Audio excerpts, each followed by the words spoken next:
Today we're going to be learning about Chapter 8, political participation and voting.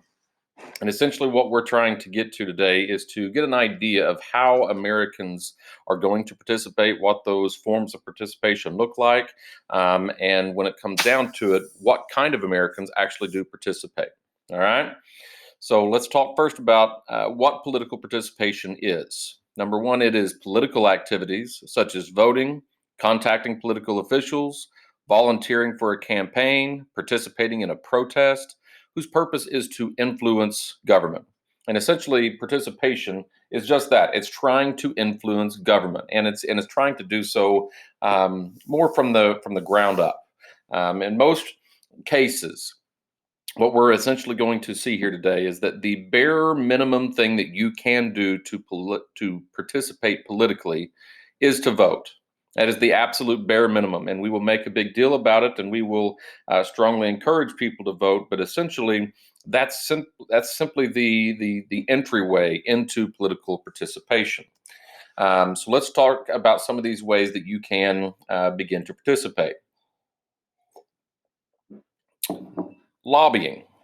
Lobbying is a strategy by which organized interests seek to influence the passage of legislation by exerting direct pressure on members of the legislature. And essentially, where lobbyists get their name is that they're the guys who loiter around, who hang around in the lobbies of Congress, and they do so for the very sole purpose of hassling and trying to get access to members of Congress so that they can exert pressure on them, make offers to them, and try to offer all kinds of information. And essentially, you will see that interest groups are frequently those that are hiring the most lobbyists. And the more wealthy and powerful your interest group, the more lobbyists you are hiring. And more than likely, the more talented lobbyists you're going to have. We're going to get to that in Chapter 11. You're going to see a lot of that information then.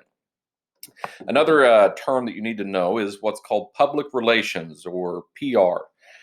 PR is an attempt, usually through the use of paid consultants, to establish a favorable relationship with the public and influence its political opinions. And there are huge PR firms around the country that are hired to make sure that your message, that your image, that your brand is successfully being sold to the people, to the constituents you're trying to reach.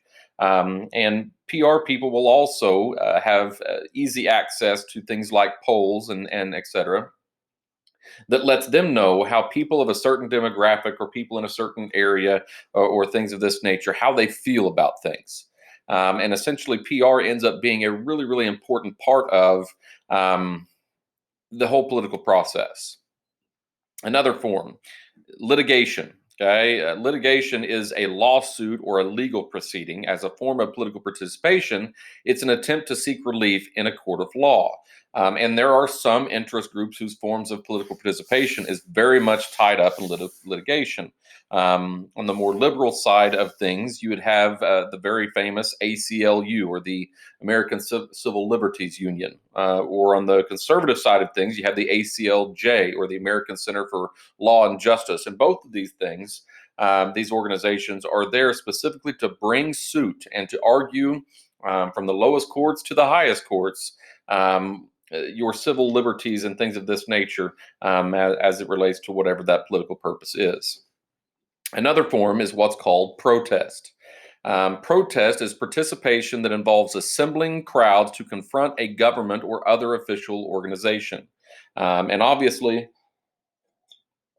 you can look at the picture here, and some of our most famous protests in American history have been tied up with our involvement in wars. This specific one you see here is in the 1960s and 70s, when we were protesting against the Vietnam War and saying we have way more serious things to deal with at home than to send our boys to die in some rice paddy in some corner of the world that nobody's ever heard of before. But protests extend well beyond just what you see there with war, because your generation, us in recent times, have seen a huge increase in protests. And frequently, the images that come across our screens, they look like they don't necessarily fit into the definition that you see on the screen there. In assembling crowds to confront a government or other official organization. Sometimes the images that you see there have a lot more to do with what seems like a riot or something that seems violent than something that seems like it's political participation. Um, don't get lost in all of that. There's certainly in every single protest, there's those who mean ill, and there are those who are there to do just what we're trying to say here. Constitutionally, the First Amendment tells us that we have the freedom of speech, the freedom of press, the freedom to petition the government, the freedom of religion, and the freedom to peaceably assemble. um, Peaceably assemble is a very powerful form of political participation. Let's talk about one specific. How did the Black Lives Matter movement begin? You can kind of look on the screen here and see that it started on August 9th, 2014, with a man in Ferguson, Missouri, just outside of St. Louis, by the name of Michael Brown. The details of what happened with Michael Brown, there's still something that is very controversial. Courts cleared the police officer who ended up killing Michael Brown. And essentially, what we can see from the evidence is that he robbed a bodega. He went for the officer's gun. The officer and Michael Brown ended up wrestling over the gun, and the gun went off, and the gun killed Michael Brown. Um, that's the official story from court proceedings. But obviously, people were not satisfied with those findings, and so you had a whole movement there that began, Black Lives Matter for Mike Brown, back in 2014. And obviously, we've seen that has continued to progress and progress and progress. And so there we go. Let's get to your first test question here. The Black Lives Matter protest movement started after, and the answer to that is the killing of Michael Brown by a police officer in Ferguson, Missouri in 2014. All right, let's look at political activities. Among those who participate, okay, we see things going all the way from voting down through this list of items here on the left. So let's not lose sight of those things. Which of these bars is obviously longer than all the other bars? And you obviously see that is voting. Okay, that is the entryway. That's just simply the door to political participation. But then you go down a little bit. You see campaign work, and you see a much smaller amount of people get involved in campaign work. But then you see campaign contributions, and you see a slightly larger number of people get engaged in giving to campaigns. Contacting those who are running for office, you'd see a slightly larger percentage of people who do that.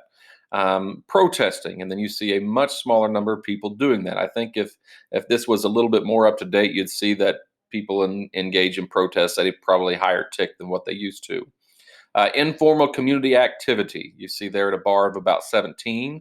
Attend local board meetings, okay? And that includes any local boards that might be involved in a political process.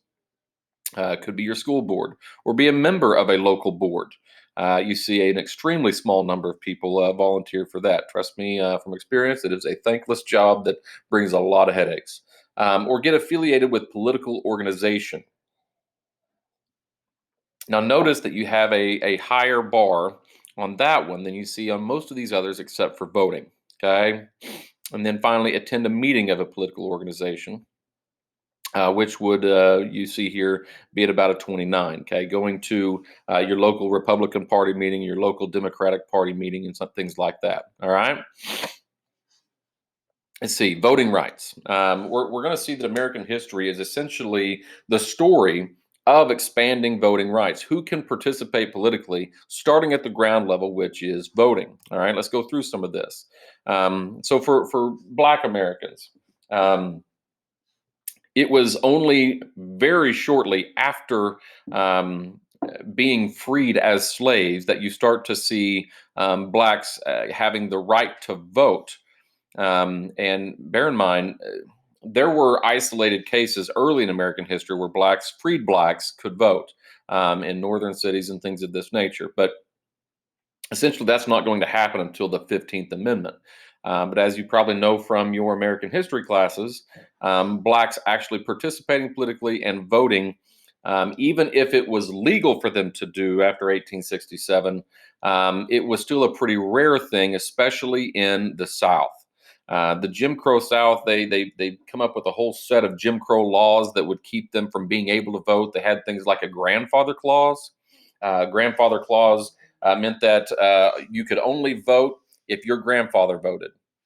Well, obviously, if their grandfather didn't have the right to vote because the grandfather was a slave, the grandfather wouldn't have voted. There's no way they're going to be able to vote. They're going to have literacy tests, and they're going to make that literacy test way harder for blacks than for whites. It was also illegal to teach somebody who was black how to read and to write, and so therefore, them passing a literacy test is going to be a really difficult thing. Or um, they had um, you had to pay to get registered to vote. And obviously, if you were among the poorest Americans, especially those blacks in the South, you weren't likely to be able to afford to be able to get registered to vote. And so we see some of these things that it's going to take until the 1965 Voting Rights Act until we start to see real reasonable amounts of black people, especially in the South, voting. All right. Or how about women's suffrage? The women's suffrage, women will not get the right to vote until 1920. And it's the first time they're really getting involved politically in those kinds of things to a larger degree. There was kind of this long-standing thought that women didn't need to vote because the men that voted, their husbands that voted, they essentially were voting for the whole family. The problem is that does not cover all women. There were a lot of women whose political opinions were not being covered. It's not until 1920 that you see the women's suffrage movement. You see all these things finally get the you finally get the rights that they've been fighting for all that time. Fast forward and we get into the 26th Amendment. Um, and this is going to give people the right to vote that were between 18 and 21, because before, voting rights really they went from 21 years old and up. Okay, well, the problem we have here with what was happening around the time of the 26th Amendment is that the Vietnam War was being fought, and you could be drafted, sent off to war. You could go fight for your country. You could carry your M16 and then charge into some bush in a hellhole in some other corner of the world. But you were not legally allowed to vote. They trust you to carry a gun and kill people, but they wouldn't trust you to vote for who would run for office and change those policies that sent them to war. And so we are going to lower the voting age from 21 down to 18 as a result of that. But let's talk here about what we see as an expanding block. All right. There is one particular block of people that is going to absolutely influence politics from here on out. And that would be your Latino voters. They have come into this country by the hordes, and they are going to be a very, very decisive political factor in the very, very near future. So let's get to your second test question here. All right. What block of voters has recently been called the sleeping giant? And the answer to that is Latino Americans. All right, let's look at the chart here. This you see it along the bottom here. This figure here is voter turnout in presidential and midterm elections between 1892 and 2002. Right, and you look over here in the on the left bar, and you see the percentage of voters, and you see the bottom bar is the year. Okay, if you'll pay close attention here, what you should notice is that number one, people vote in presidential elections at a much higher tick than they vote in midterm elections. Just to refresh your memory, presidents are elected every 4 years, but in between presidential elections, every 2 years, we have what's called a midterm election. The president is not up for election, but all members of the House of Representatives and 1/3 of the senators are up for election during the midterm election. But let's also notice here what's been happening in terms of voter turnout. You see a decreasing trend even in presidential elections, all the way down to we hit a low point right here in 1996, okay, which is actually a test question. The modern low for voter turnout in a presidential election was 52% of eligible voters, and that was in the 1996. I lied to you right here, I think. No, I'm right. In the 1996 election. Okay. It's 52%, and it was in the 1996 election. But you can also see here with the midterm election as well that it's been a downward trend virtually every year, right? Let's look at others. This chart here gives you differences in voter registration rates by certain social groups. Okay. Now, let's look and see what can be noticed here.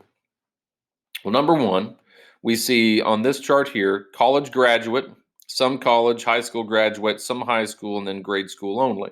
And what you see is that the more education that you have, the more likely you are to get registered to vote. Okay. From here down to here. And then we see over here by employment. If you are employed, you are way more likely to vote. If you look by ethnic group, you see whites and African Americans are now participating, being registered to vote at a very similar tick, but Latino voters are registered at a much lower rate. And then by age, the older you are, the more likely you are to be registered to vote. Okay, so let's get to a test question real quick here. Which of the following characteristics constitutes one's socioeconomic status? Because obviously you can see from the chart here that that does play a role. What constitutes your socioeconomic status? There are three things. Number one is level of income. Number two is level of education. And number three is prestige of occupation. All right. Let's look at another chart. The top here, we see the percentage of those reporting that they voted. And then we see what's happened here is pretty much a trend that follows the same pattern, but you see that the unemployed vote at a much lower rate than those who are employed. And so that is going to play a role. Over here, percentage reporting that they voted by age. And what you see here is that the older you are, the more likely you are to vote. Okay. We see 18 to 20, though. 18 to 20 is actually higher than the 21 to 24. That's kind of an ironic thing if you consider that. Okay. This is the only time where you see that there are some that participate more their first time to vote, but then 21 to 24, you're not as excited to vote again. And then you hit 25 and you start being responsible for voting again. So there you go. All right. Let's get to a test question here. It is likely that eliminating state level voter registration laws would increase voter turnout among younger voters. One of the very things that we'll see here in a chart here in just a little bit is that voter registration requirements are more likely to kind of turn off the lower generation of people because they're not likely to figure out for themselves how they get registered to vote. And that's just a reality. Not trying to offend you young people there, but you might want to go get registered to vote so you can be different than most other people your age. All right.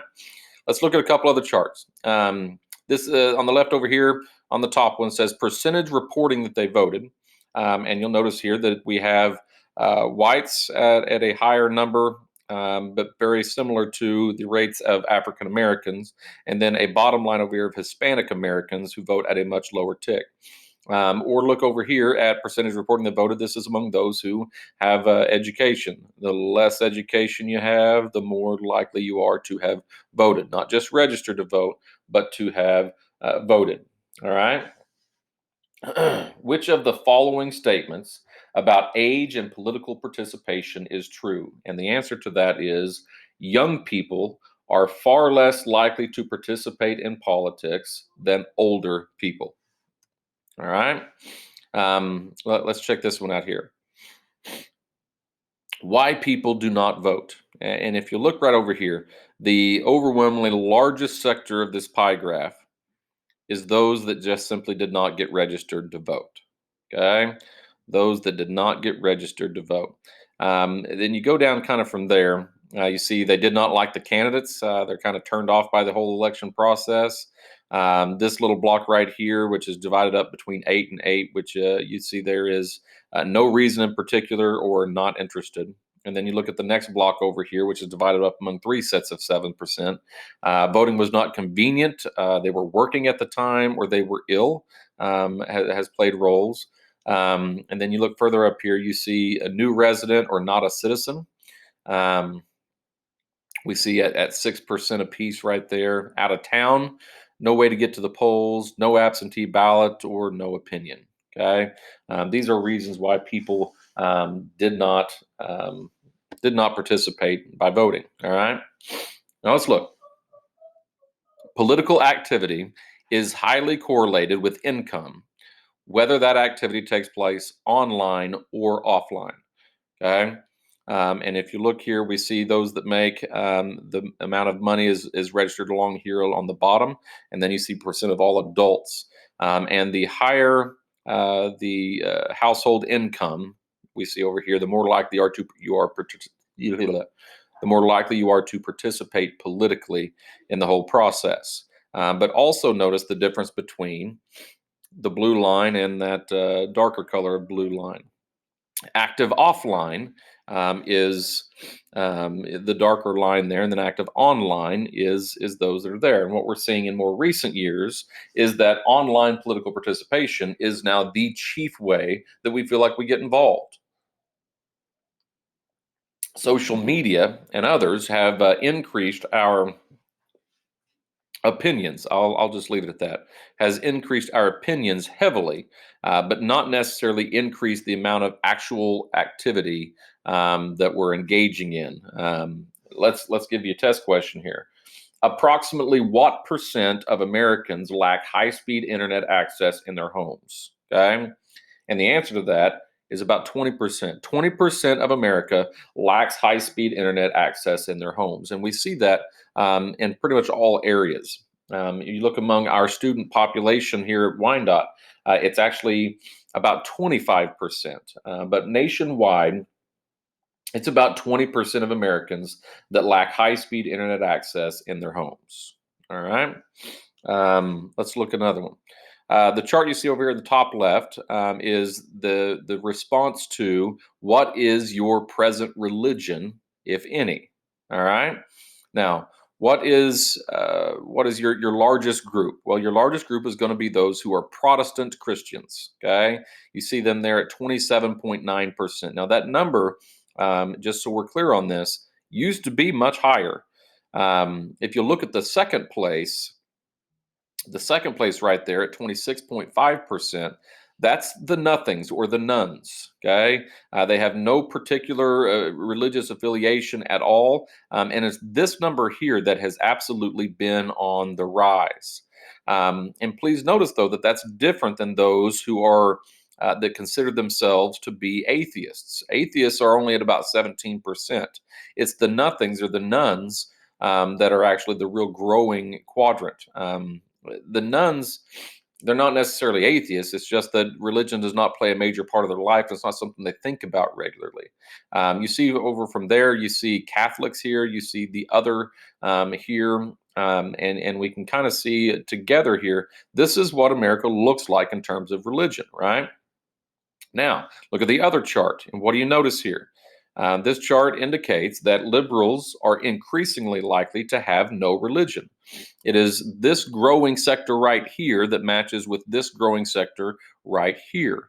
And so we see a small growth towards liberalism in America, primarily because the nuns are more likely to be liberal. And then you have moderates here, and then you have conservatives here. All right.